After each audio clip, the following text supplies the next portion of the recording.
Ассаламу алейкум, баарыңыздарга Даамдуу Тайм каналына кош келипсиздер. Бүгүн сиздер менен көптөн убада берген эң арзан торттун рецепти менен бөлүшөм. Чынын айтканда бул тортту эксперимент катары жасап көргөм, бирок жыйынтыгы абдан жаккандыктан, мени кубандыргандыктан сиздер менен бөлүшүүнү туура көрдүм. Кандай деп кызыгып турган болсоңуздар, бул торттун бисквити эч кандай сүтсүз, айрансыз, миксерсиз, болгону сууда, 2 жумурткада жана венчиктин жардамы менен гана жасалды. Бирок жыйынтыгында көрүп турганыңыздардай өтө жумшак, өтө даамдуу, шоколад жыттанган сонун торт чыгат. Эгер каналыбызда жаңы болсоңуз, подписаться кнопкасын басып, жанындагы коңгуроочону басып коюңуз. Видео сизге жаккан болсо, пайда берген болсо, лайк басууну унутпаңыз.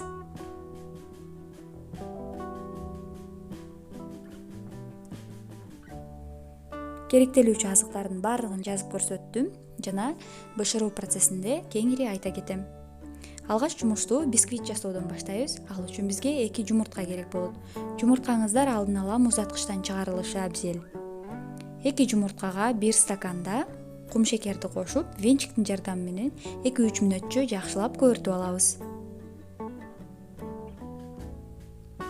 1 стаканда кайнаган суу керек болот. Кайнаган суу өтө ысык эмес, өтө муздак эмес, орточо жылуулукта болуш керек. Жарым стакандан бир аз көбүрөөк өсүмдүк майынын жыты жок болуусу абзел. Жакшылап аралаштырып алган соң кургак массаларды электин жардамында өткөрүп баштайбыз. Электен өткөргөндүн себеби электен өткөрүү процессинде кислороддун молекулалары аралашып, бисквитиңиз дагы да көбүк болушуна көмөкчү болот. 2 стакан толоо унду өткөрөбүз. 2 кичине чай кашыкта көбүрткүч же разрыхлитель кошобуз. Эгер сода кошкон болсоңуздар, 1 чай кашыкта соданы лимон кислотасы же 6% уксус менен нейтралдап көбүртүп алсаңыздар болот. 3 чоң аш кашыкта какао коштум. Баарын тегиз электен өткөрүп алган соң, массаны акырындык менен бир калыпка келгенче аралаштырып алабыз. Мен да биринчи жолу жасагандыктан сиздер менен кемчиликтери менен бөлүшүүнү да туура көрдүм. Сууда жасалгандыктан бисквит бир аз тыркыраган, упаланган бисквит болот экен. Бирок ошондой болсо дагы аябай кооз, даамдуу торт курууга болот. Даяр болгон массаны формага салып алабыз. Форманы мен дайым ушул усулда майлап алам. Каймак май менен ушинтип сүртүп чыккан соң, 1 чай кашыкта un салып, унду колдун жардамында ургулап, тегиз болгончо жайып алабыз. Ушул усулда бисквит бышкан соң оңой эле чыгат. Даяр болгон бисквитти куюп, алдын ала кызытылган духовкада 170 градуста 50 мүнөтчө бышырып алабыз. Ар кимдин духовкасынын кубаттуулугу ар түрдүү болгондуктан 45 мүнөттөн баштап 1 саатка чейинки аралыкта бышышы мүмкүн. Бышкандыгын зубочистканын жардамында текшерип алабыз. Алдыңкы 30 минутада духовканын эшигин ачпаңыздар, себеби көбүп турган масса чөгүп кетиши мүмкүн. Ал эми крем бизде эң оңой бул үй шартында эле, үй комната температурасында жумшартылган ушундай сары май керек болот. Сары майды дагы венчиктин жардамында жакшылап 1-2 мүнөтчө аралаштырып алабыз.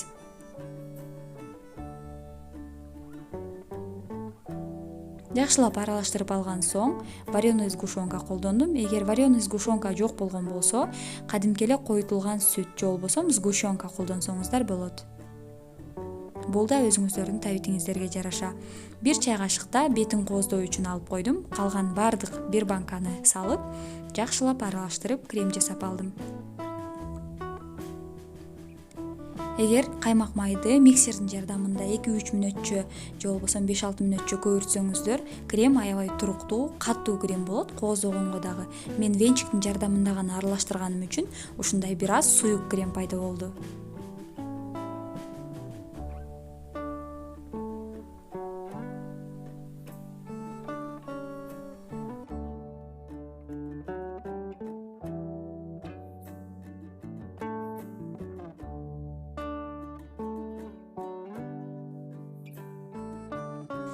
Бисквиттин бышкандыгын зубочистканын жардамында текшерип алабыз.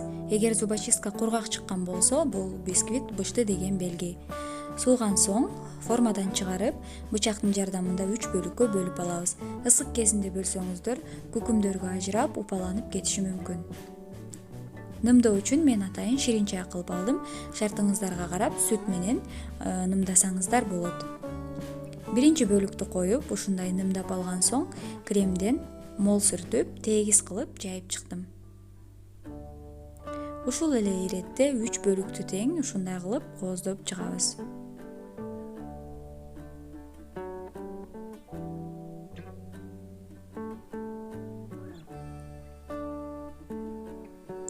Экинчи бисквитти да коюп алам.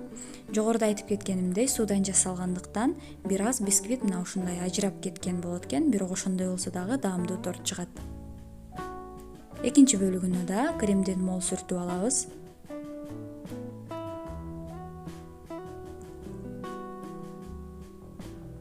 Акыркы бөлүк.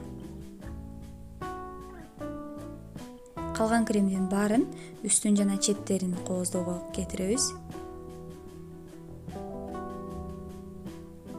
Четтерин да ушинтип сүртүп алган соң, алдынан упаланган күкүмдөр бар, ошолорду майдалап алдым жана четтерин кооздоого жумшадым.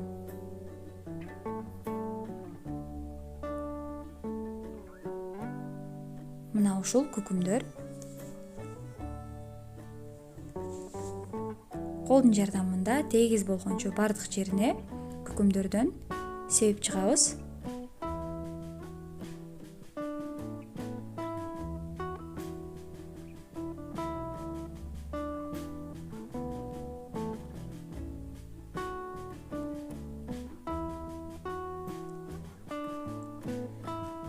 Кооздоо үчүн алып койгон вареная сгущенкага бир аз жылуу суу куюп, тегиз кылып аралаштырып алабыз жана кадимки эле целлофан пакетке, одноразовый пакетке салып, учун бир аз тешип, өзүңүздөр табитиңиздерге жараша кооздоп алсаңыздар болот.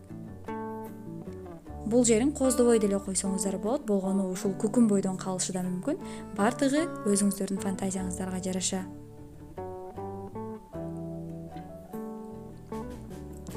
Торту дароо кесип жесе болот, себеби аябай даамдуу, жумшак эле болот экен. Же болбосо түн бою холодильникке муздак жерге койсоңуздар да болот. Көрүп турганыңыздардай, арзан гана үйдөгү гана азыктардан ушундай даамдуу, өтө жыттуу, буркураган сонун торт чыкты. Албетте милдеттүү түрдө жасап көрүшүңүздөрдү сунуштайм. Достор, эгер каналыбызда жаңы болсоңуздар, катталууну унутпаңыздар. Видео сизге жаккан болсо, эгер ушул тортту жасап көрөмүн деген ой калган болсо, анда лайк белгисин басып, комментарийге ой пикириңизди жазыңыз. Биз үчүн аябай кубанычтуу болот. Көргөнүңүздөр үчүн рахмат. Тамагыңыздар таттуу болсун.